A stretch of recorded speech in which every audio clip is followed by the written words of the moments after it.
আসসালামু আলাইকুম। চলে আসলাম আমার বারান্দায় অনেকদিন পর। তো দেখতে পাচ্ছেন সকালবেলা পানি দেওয়া হয় নাই, গাছগুলি কেমন হয়ে গেছে। মানে এমন এমন রৌদ্র যেটা বলে বোঝাতে পারবো না। শুধু সকালবেলা দেই নেই, এখন বিকাল 6টা। তো আজকে গাছগুলি দেখে খুব মায়া লাগতেছে, খারাপ লাগতেছে। কোনো বৃষ্টির কোনো নামগন্ধই নেই। যে বৃষ্টি আসে সেই বৃষ্টি আমার বারান্দার গাছের টপের মধ্যে এক ফোঁটাও লাগে না। তো এই তো গাছ দেখেন, বেলি ফুলের গাছের অবস্থা। আর আমার বারান্দার এটা উঁচু হওয়ার কারণে নিচে কোনো গাছ আসলে ভালো থাকে না। আর বারান্দাটা তো দেখতেই পাচ্ছেন আপনারা সবাই, অনেক ছোট বারান্দাটা। এই যে এখানে একটা ফুল ফুটছে, ছোট্ট সন্ধ্যা মালতী ফুল। এই যে এই তো নয়নতারা তো সবার ঘরে আছে কম বেশি। যাই হোক, জবা ফুলে, এই লাল জবা ফুল গাছটাতেও একটু পোকা ধরেছিল। কালকে আমি একটু পানি স্প্রে করছিলাম, তারপরে পোকা আছে। আসলে কেন পোকা লাগে জানি না। আর হলুদ জবা গাছটার মধ্যে পাতাগুলি সব হলুদ হয়ে যাচ্ছে।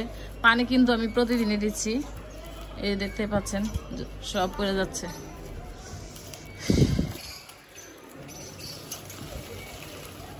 এত রৌদ্র, এত রৌদ্র।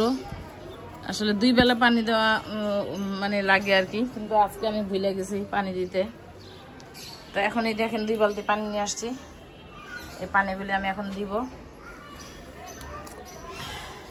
দেখেন এই গাছটাও মরে যেতেছে, বুঝলাম না কেন এই গাছটা মারা যাচ্ছে।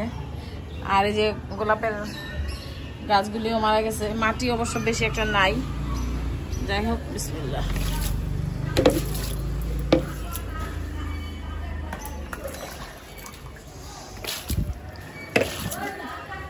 বারান্দাটা আর একটু চওড়া হইতো এই গ্রিলটা, তাহলে হয়তো বা গাছগুলি বৃষ্টির পানিতে ভিজতে পারতো আর কি।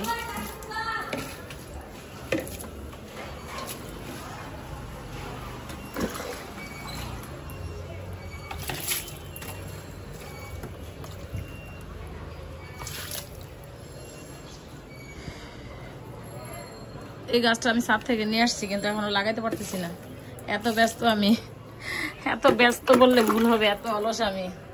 ব্যস্ত বললে ভুল হবে, আমি অলস, খুবই অলস, কি আর বলবো।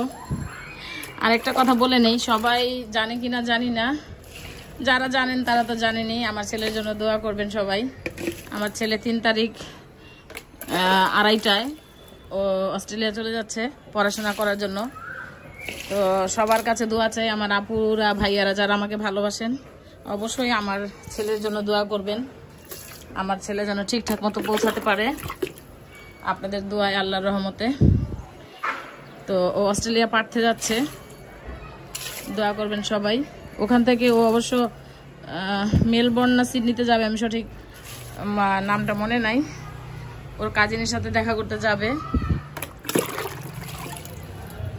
যাই হোক, আমার ছেলের জন্য সবাই দোয়া করবেন। আমার বড় ছেলেটা কিন্তু অনেক লাজুক।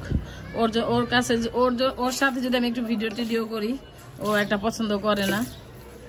তো তারপর আমি গতকালকে একটু ভিডিওটা দেখাইছি। আমার ছেলে তার বোনের বাসায় খাইতে গেছে ভাইদেরকে নিয়ে। তো সেইখানে একটু ভিডিও করেছিলাম, ওরা খাইতেছিল। কিন্তু ছোট ছেলে আমাকে এসে বকা দিছে, কেন তুমি আমাকে ভিডিও করছো?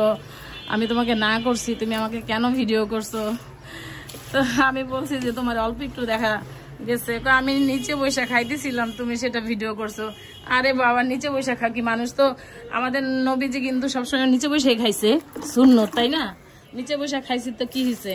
আমার ভাতিজির নতুন সংসার, ওর এখনো কোনো কিছু, অনেক কিছু কেনা হয় নাই, মানে আমাদের এখান থেকে অনেক কিছু দেওয়া হয় নাই, তার কারণে আর কি নিচে বসে খাইছে। এটা কোনো বিষয় না, ব্যাপার না। যাই হোক, গাছগুলিতে পানি দিলাম আর আপনাদের সাথে বগর বগর করলাম। যাই হোক, মাফ করবেন আমি যদি কোনো খারাপ কিছু বলে থাকি, ভুল বলে থাকি। আল্লাহর রাস্তায় আমাকে আপনারা মাফ করবেন। ভালো থাকবেন, সুস্থ থাকবেন, আমার জন্য দোয়া করবেন, আমার ছেলেদের জন্য দোয়া করবেন।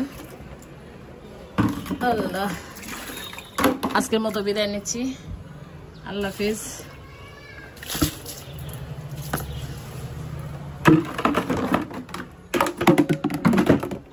আল্লাহ হাফেজ, আসসালামু আলাইকুম। আছে কোনো গাছে ফুল নাই দেখানোর মতো?